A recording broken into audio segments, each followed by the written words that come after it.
I tell them it's a big garden, because it is. I mean, everyone knows this thing, that if you push a pencil in the ground in Durban, then it grows into a tree, because it's a very, very fertile place. If you live in New York or London for a while, I think you start to absorb what those places are, and they're the centers. And I want to live on the edge and look at the centers.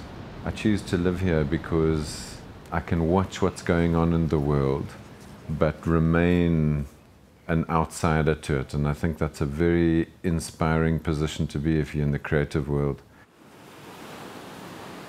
There's another very beautiful thing about the margins. There's another kind of energy on the edge of things.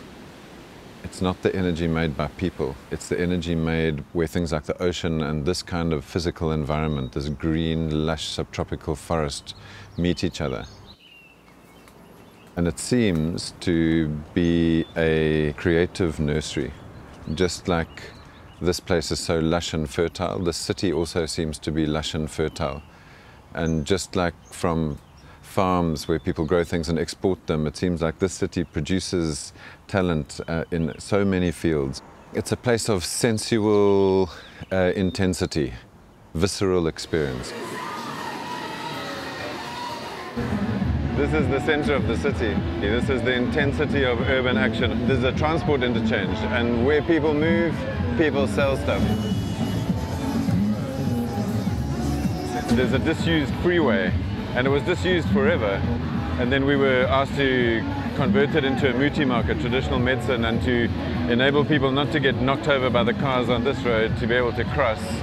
So we made a bridge in many meanings of the word bridge.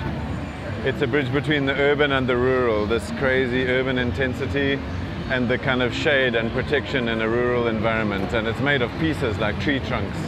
So this is a tapestry, like a collage, a healing, weaving, sewing together. This is the epicenter of color.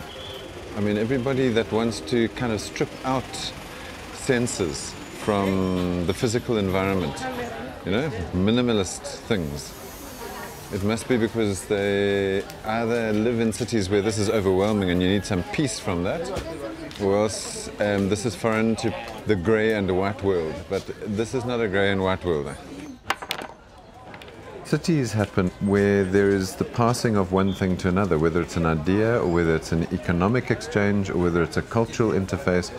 That's what cities are for, is that. What is a good city? A good city is a machine that does that well, you know, effectively, efficiently. And that means that good cities are dense places, places where people are close to each other. Otherwise, it's not a city. Where there is connectivity, where people can interact with each other and are easily connected to people that are like them and not like them. If you can't connect, you're not in a city. Diversity. If there's homogeneity in a city and everybody's the same, then it's less of a city. Places need those things to be called cities. And if it has those ingredients, then it's going to become a good city. And I think those things apply to cities across the world.